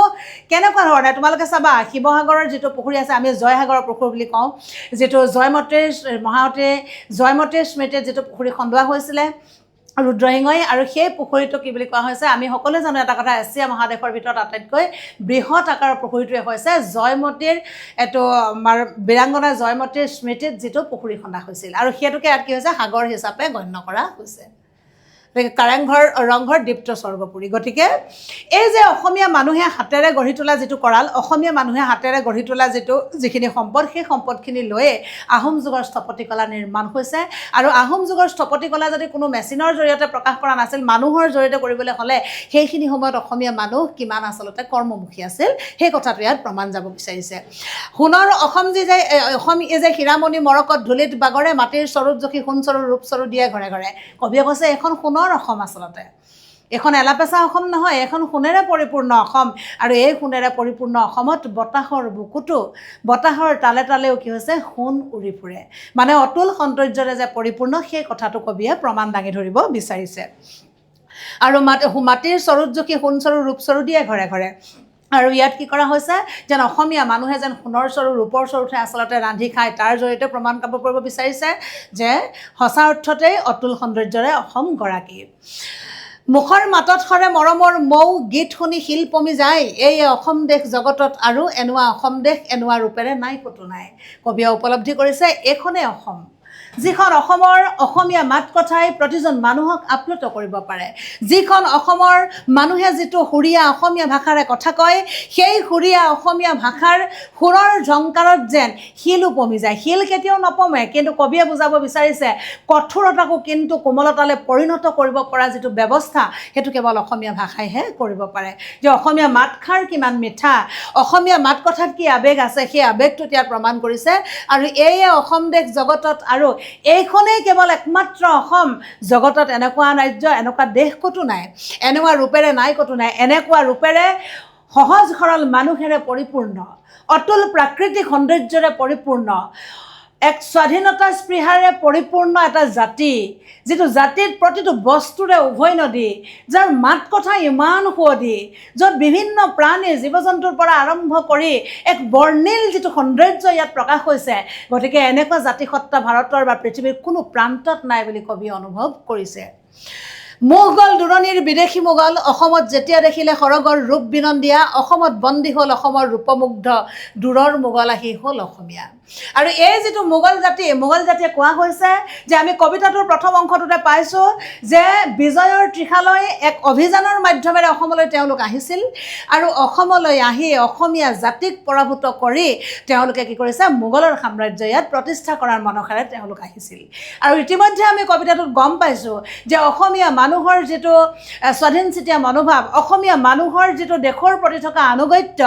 অসমীয়া মানুহৰ যিখিনি সহজ সৰলতাৰ বৈশিষ্ট্য আমি ইতিমধ্যে কবিতাত পাই আহিছোঁ আৰু সমান্তৰালভাৱে আমি এইখিনি কথাও পাইছোঁ যে অসম প্ৰাকৃতিক সম্পদৰে কেনেকুৱাকৈ পৰিপূৰ্ণ গতিকে সেইকাৰণে ইয়াত কোৱা হৈছে এটা কথা মোগল দূৰণিৰ বিদেশী মোগল অসমৰ এই যিটো সৌন্দৰ্য এই যিটো ৰূপ সেই ৰূপটো দেখি কিন্তু দূৰণিৰ পৰা অহা মোগলো বিদেশী হিচাপে অসমত পদাৰ্পণ কৰা সেই মোগল জাতিটো অসমত যেতিয়া দেখিলে সৰগৰ ৰূপ বিনন্দিয়া সৰ্গ বুলি বেলেগ পৃথিৱী একো নাই এইখনে অসম অতুল সৌন্দৰ্যৰে পৰিপূৰ্ণ আৰু এইখন অসমে যদি ক'ৰবাত সৰগ আছে বুলিও ধৰা হয় স্বৰ্গ আছে বুলিও ধৰা হয় সেই স্বৰ্গ বেলেগে নাই এই অসমেই স্বৰ্গ আৰু সেই সৰগৰ স্বৰ্গৰ যিখিনি সৌন্দৰ্য সেই সৌন্দৰ্য দেখি মোগল আপ্লুত হৈছে আৰু মোগল আপ্লুত হৈ তেওঁলোক কি কৰিলে অসমত বন্দী হ'ল অসমৰ ৰূপমুগ্ধ দূৰৰ মোগল আহি হ'ল অসমীয়া আৰু অসমৰ এই সৌন্দৰ্য অসমৰ এই ৰূপ দেখি মোগল মন্ত্ৰমুগ্ধ হৈ পৰিল আৰু তেওঁলোকে আৰু যুদ্ধবন্দী হিচাপে থাকিলেও পৰাজয় বৰণ কৰিলেও সেই মোগলে আৰু কিন্তু তেওঁলোকে নিজৰ ঠাইলৈ ঘূৰি যোৱাৰ কথা এবাৰো নাভাবিলে আৰু তেওঁলোকে কি কৰিলে অসমতেই চিৰকাল থাকি গ'ল আৰু সেইকাৰণে কৈছে অসমৰ যি সৌন্দৰ্য চেতনা অসমৰ যি বিৰাট প্ৰাকৃতিক সৌন্দৰ্য সেই সৌন্দৰ্যই মোগলক বশীভূত কৰিলে আৰু তেওঁলোকো কি হৈছে অসমৰে অসমীয়া হৈ চিৰদিন অসমত বন্দী হৈ গ'ল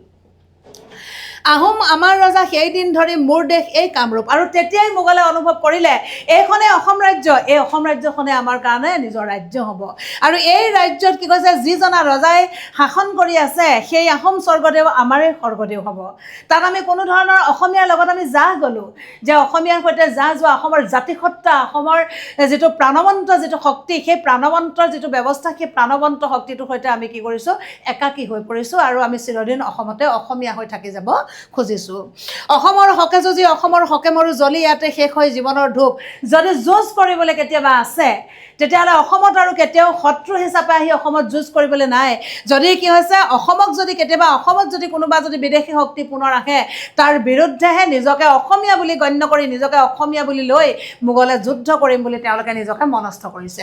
আৰু কৈছে অসমৰ হকে মৰো যদি মৰিবলৈও আছে তেতিয়াহ'লে অসমীয়া জাতিটোৰ হৈ মৰিম আৰু যদি ইয়াতে কি হৈছে জ্বলি ইয়াতে শেষ হৈ জীৱনৰ ধূপ মুঠতে জীৱনৰ যিটো অন্তিম সময় জীৱনৰ যিটো শেষ সময় অসমীয়া হিচাপে যাতে সেই শেষ সময়ত অতিক্ৰম হৈ যায় এইখন অসমৰ বুকুতে সেই বুলিয়ে কি কৰিলে বন্দী মোগলে এবাৰ নতুনকৈ ভাবিলে তাৰ পাছত ক'লে সেইদিন ধৰি মই অসমৰ অসমীয়া ধৰ্ম মোৰ জাতি মোৰ অসমীয়া প্ৰাণৰ আপোন যিদিনাৰ পৰাই অসমত মই থাকি গ'লোঁ কবিয়ে কৈছে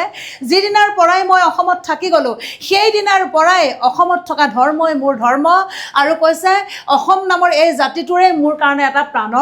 প্ৰাণৰ আধাৰ অসমীয়া মানুহকেই মই ভাল পাওঁ আৰু নিজকেই মই অসমীয়া বুলি পৰিচয় দি মই অত্যন্ত গৰ্ব অনুভৱ কৰোঁ বিকশী উঠিল মোৰ অসমৰ দুবৰিতে নন্দনৰ বিনন্দীয়া সপোন নন্দনৰ বিনন্দীয়া সপোন কবিয়ে কৈছে বিকশী উঠিল মোৰ অসমৰ দুবৰিতে মোৰ যিমানবোৰ সপোন আছে যিমানবোৰ মোৰ বাসনা কল্পনা সপোন যিমানবোৰ আছে এই গোটেই সপোনখিনি মই কি কৰিছোঁ যে অসমৰ দুবৰিতে অসমৰ বুকুতেই অসমৰ দলিচাতেই সি প্ৰাণৱন্ত হৈ উঠিছে আৰু কৈছে জীয়াই থাকোঁতে মই এই পৃথিৱীত চিৰদিন ইয়াৰে অসমীয়া মৰিলেও অসমৰে মই আৰু মইতো জীয়াই থকা অৱস্থালৈকে যেতিয়ালৈকে মই জীয়াই থাকিম তেতিয়ালৈকে মই অসমৰে অসমীয়া হৈ মই জীয়াই থাকিম আৰু যদি মই যিদিনা মৰিবলৈ হ'লেও কিন্তু মই মোগল হিচাপে নমৰোঁ এইখন অসমৰ বুকুত মই অসমীয়া হৈয়ে মৰি যাম মৰাৰ পিছতো যদি আহোঁ পুনো কেতিয়াবা আহিম ইয়ালৈ ঘূৰি আৰু যদি মৰাৰ পাছত কেনেবাকৈ মই ঘূৰি আহিব লগা হয় মৰাৰ পাছতো যদি মই কিবা এটা জন্মলৈ ঘূৰি আহিব লগা হয় তেতিয়াহ'লে মই অসমীয়া হৈয়ে পুনৰ ইয়ালৈ ঘূৰি আহিম স্মৃতিৰ ইতিহাস লৈ অসমৰে অসমীয়া হৈ আৰু অসমীয়াৰ যিটো সুবাস সেই সুবাস লৈ সেই স্মৃতিবিলাকক সোঁৱৰি মই অসমৰে অসমীয়া হৈ পুনৰবাৰ মই অসমলৈ ঘূৰি আহিম অসমীয়া ভাষা মোৰ কথা মোৰ গীত মোৰ অসমৰ প্ৰকৃতিয়ে ৰচা বিহগ কিন্নৰ্যত শুনিলে নীৰৱ হয় অসমীয়া গীত মোৰ হৃদয় উপচা আৰু কৈছে এই যে অসমত যি মাত কথা চলিছে অসমত যি গীত চলিছে এই গীত আৰু এই যিটো গীত আৰু বা অসমীয়া মানুহৰ যিটো সহজ সৰল কথা এই গোটেই কথা গীতৰ মাজত অসমৰ প্ৰকৃতি জড়িত হৈ আছে প্ৰকৃতিক ভাল পোৱা প্ৰকৃতিপ্ৰেমী অসমীয়া মানুহৰ প্ৰতিটো সৌন্দৰ্য চেতনা জীৱনৰ যিখিনি স্বাভাৱিক প্ৰক্ৰিয়া সেই গোটেই স্বাভাৱিক প্ৰক্ৰিয়াটো এই বিৰাট সৌন্দৰ্যৰ খনি এই প্ৰকৃতিৰ পৰাই সি সৃষ্টি হৈছে গতিকে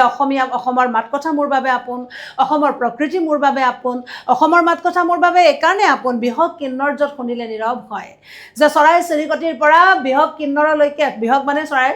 গতিকে চৰাই চিৰিকটিৰ পৰা কিন্নৰলৈকে যি অসমীয়া গীতে তেওঁলোকৰ অন্তৰত আলোড়ন সৃষ্টি কৰিব পাৰে সেই যিটো গীত সেই গীতটো শুনিলে হৃদয় উপচা হৃদয়খন উপচি পৰে আৰু হৃদয়খন কি হৈছে ভৰপূৰ হৈ পৰে মই সেই মাত কথা গ্ৰহণ কৰি অসমৰে অসমীয়া আৰু কৈছে জনমৰ লগে লগে শুৱদি অসমী মাতে অসমীক চিঞৰিলোঁ আই যিদিনা মুদিম চকু সিদিনাও যাওঁ বুলি কৈ যাম অসমীক দোষ কপাই আৰু জনমৰ লগে লগে শুৱদি অসমী মাতে অসমীক চিঞৰিলোঁ আই আৰু জনমৰ লগে লগে মই কি হৈছে জন্মৰ লগে লগে মই কি কৰিছোঁ সেই অসমীয়া আইকে মই স্মৰণ কৰিছোঁ তেওঁকে মই চিঞৰিছোঁ আৰু কৈছে যিদিনা মই মৰিম যিদিনা মই চকুহাল মুদিম যিদিনা মই মোৰ মৃত্যু হ'ব সেইদিনাও মই এই অসমৰ অসমীয়া মাত কথা মাতিয়ে মই মৃত্যু হ'ম সৰগত কেতিয়াবা থাকোঁতে সুখত ভুল স্মৃতিহীন আলোক পৰত মৰতত কোনোবাই সোঁৱৰিলে নাম মোৰ অসমৰ সুৱদীয়া ভাষাৰ সুৰত আৰু যদি মই মৃত্যুৰ পাছত সৰগত কেতিয়াবা থাকোঁ সেই সৰগত থকা অৱস্থাত যদি মৰতত যদি কোনোবাই মোৰ নাম লয় তেতিয়া মই সৰগৰ পৰাও উপলব্ধি কৰিম সেইটো অসমীয়াই হয় যে সেই ভাষাটো যে অসমীয়া হয় অসমীয়া ভাষাৰ ইমান সৌন্দৰ্য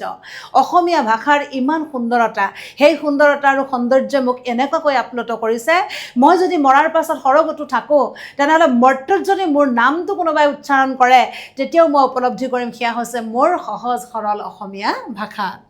চিনি পাম বুজি পাম আমৰণ সৰগতো মোৰ এই ভাষা অসমীয়া মই সকলো মুহূৰ্ততে মই সৰগতেই থাকোঁ কিয় মৰ্ত্যতে থাকোঁ কিয় যিকোনো স্থানত মই নাথাকোঁ কিয় য'তেই অসমীয়া শব্দটো মই শুনিম য'তেই অসমীয়া মই মাতটো শুনিম মই চিনি পাম সেয়া যে অসমীয়া মাত কথা সৰগৰ গীত এৰি শুনিম দোকান পাতি অসমৰ গীত টিহুৰীয়া যিদিনা মই মৰি যোৱাৰ পাছতো যদি সৰগত থাকোঁ যিকোনো স্থানৰ পৰা যদি অসমীয়া কথাখিনি অসমীয়া মাত কথাখিনি শুনো তথাপি মই উপলব্ধি কৰিম সেইটো অসমীয়া মাত কথাই আৰু মই সেই সময়ত সৰগৰ ভিন্ন ধৰণৰ ভাষা এৰি ভিন্ন ধৰণৰ আৱেগ এৰি মই কিন্তু কাণ থিয় কৰি শুনিম মোৰ সহজ সৰল অসমী মাতৃৰ সেই অসমীয়া মাতষাৰ কাৰণ এই অসমীয়া মাতষাৰে কবিক নিশ্চিতভাৱে আপ্লুত কৰিছে আৰু খুব সুন্দৰভাৱে তেখেতে এটা কবিতাটোৰ মাজেৰে যিটো স্বদেশ প্ৰেমৰ অনুৰাগ অতি সুন্দৰভাৱে অতীব সৌন্দৰ্যৰে পৰিপূৰ্ণ কৰি অসমীয়া জাতিৰ যিখিনি স্বাভিমানৰ ইতিহাস অসমীয়া জাতিৰ যিখিনি আত্মমৰ্যাদা কবিতাটোত অতীব সুন্দৰভাৱে উপস্থাপন কৰিছে তাৰ পাছত কৈছে জীৱনে মৰণে মই চিৰদিন অসমীয়া দেহপ্ৰাণ মন জীয়াই থাকোঁতে মই অসমৰে অসমীয়া মৰিলেও বৰিলম অসমৰ অমীয়া মৰণ আৰু কৈছে জীৱনে মৰণে মই জীয়াই থাকোঁতেতো অসমীয়া মৰাৰ পাছতো মই অসমীয়া আৰু কৈছে অসমীয়া দেহপ্ৰাণ মন মোৰ দেহ প্ৰাণ মন সকলোৰে মাজত অসমীয়াৰ যিটো অসমীয়াত্বৰ চেতনা অসমীয়াৰ যিটো সুবাস সেই সুবাসটো মোৰ প্ৰতি গোটেই মানুহটোৰ ভিতৰতে গোটেই সত্তাটোৰ ভিতৰতে সি বিজড়িত হৈ আছে আৰু কৈছে জীয়াই থাকোঁতে মই অসমৰে অসমীয়া জীয়াই থাকোঁতেতো মই অসমৰে অসমীয়া হয়েই আৰু মৰিলেও বৰিলেও অসমৰ অমীয়া মৰণ আৰু যদি মই মৰিবলৈ হয় মই অসমীয়া হিচাপে মৰিবলৈ ভাল পাম মই অসমীয়া হিচাপে আচলতে মৰি যাম গতিকে গোটেই কবিতাটোৰ মাধ্যমেৰে আমি এটা কথা উপলব্ধি কৰিছোঁ যে কবিৰ স্বদেশ গভীৰ যিটো স্বদেশানুভূতি অত্যন্ত সুন্দৰভাৱে ইয়াত প্ৰকাশ হৈছে আমি মই অসমীয়া কবিতাটোৰ ইতিমধ্যে আমি আলোচনা সামৰিছোঁ তোমালোকে এই কবিতাটো পঢ়িবলৈ যাওঁতে প্ৰাসংগিকভাৱে বুৰঞ্জীৰ ভিন্ন কথা আহে সমাজ বিজ্ঞানৰ বুৰঞ্জী যিটো অংশ আছে তাতো নিশ্চয় তোমালোকে অসম বুৰঞ্জী যদি ভিন্ন দফাবিলাক সংযোগ হৈ আছে তেতিয়াহ'লে তোমালোকে অলপীয়াকৈ কথাখিনি উপলব্ধি কৰিছা আৰু অলপ পাছত তোমালোকে মই ভাবি লৈছোঁ মই অনুভৱ কৰি লৈছোঁ বুৰঞ্জীৰ জ্ঞান তোমালোকৰ নথকা নহয় বুৰঞ্জীৰ জ্ঞান তোমালোকৰ আছে গতিকে এই গোটেই কথাখিনিৰ জৰিয়তে যে অসমীয়া জাতিটোৰ যিটো এটা শক্তিধৰ ৰূপ অসমীয়া জাতিটোৰ যিটো শক্তিশালী যিটো জাতিসত্তা আৰু অসমীয়া বুলি কওঁতেতো মই তোমালোকক কৈছোঁৱে এটা কথা কোনো এটা নিৰ্দিষ্ট জাতিয়ে কেতিয়াও অসমীয়া জাতি গঠন কৰা নাই অসমীয়া জাতিৰ জন্ম দিয়া নাই যে বৰ্তমানৰ প্ৰেক্ষাপটত প্ৰতিজন ছাত্ৰ ছাত্ৰীয়ে প্ৰকৃততে অসমীয়া কোন আৰু প্ৰকৃততে আচলতে অসমীয়া শব্দটোৰ মাজত সোমাই থকা যিখিনি বিতৰ্কিত মনোভাৱ এই গোটেইখিনি তোমালোকে আজি নতুন প্ৰজন্ম হিচাপে উপলব্ধি কৰাটো যত্ন কৰিবা এইবাবে হয়তো মই অসমীয়া কবিতা বা অসমৰ জনগোষ্ঠীৰ গাঁথনি বা সংস্কৃতি বা ভাৰতীয় সংস্কৃতি এনেকুৱা পাঠবিলাক তোমালোকক দিয়া হৈছে এইবিলাকৰ মাধ্যমেৰে অকল পৰীক্ষাত প্ৰশ্নোত্তৰ লিখি নম্বৰ পোৱা বুলি নহয় ইয়াৰ জৰিয়তে যে আমাৰ জাতিসত্তাটোৰ যিটো যে আমাৰ এটা বিৰাট যে শক্তি আছিল আৰু সেই জাতিসত্তাৰে যে আমি এটা নতুন প্ৰজন্ম সেই কথাখিনিও আমি প্ৰত্যেকজন ছাত্ৰ ছাত্ৰীয়ে অনুভৱ কৰাটো প্ৰয়োজনীয় অতি গতিকে মই অসমীয়া কবিতাটো আমি ইতিমধ্যে আলোচনা সামৰিছোঁ ইয়াৰ পিছৰ পৰ্যায়ত আমি মই অসমীয়া কবিতাৰ যিখিনি প্ৰশ্ন আছে সেই প্ৰশ্নোত্তৰখিনিলৈ আমি আলোচনালৈ আগবাঢ়ি যাম পিছৰ পৰ্যায়ত কিন্তু তাৰ লগতে মই এটা কথা তোমালোকক কৈছোঁ যে কবি পৰিচয় যিখিনি তোমালোকক কবিতাটোৰ পিছত অন্তৰ্ভুক্ত কৰি দিয়া হৈছে গতিকে সেই কথাখিনি তোমালোকে খুব ভালকৈ চাবা কাৰণ ছৈয়দ আব্দুল মালিক দেৱৰ ৰচনাৱলী খুব কম নহয় তেখেতৰ ৰচনাৱলী বহুত আছে যিহেতু তেখেতৰ ৰচনাই অসমীয়া ভাষা সাহিত্যৰ ভেটি বিশেষ ধৰণে ভেটি নিৰ্মাণ কৰাৰ ক্ষেত্ৰত বিশেষ ধৰণৰ অনবদ্য অৱদান আছে গতিকে তেখেতৰ উপন্যাস কেইখন সাহিত্য একাডেমী বঁটাপ্ৰাপ্ত উপন্যাস কবিতাৰ পুথি তেখেতৰ গল্পৰ কথা বা কবিতাটোৰ মাধ্যমেৰে কি প্ৰকাশ হৈছে এই কথাখিনি তোমালোকে সুন্দৰভাৱে চাবা আৰু ইমানতে আমি কবিতাটোৰ আলোচনা সামৰিছোঁ সকলোলৈকে নমস্কাৰ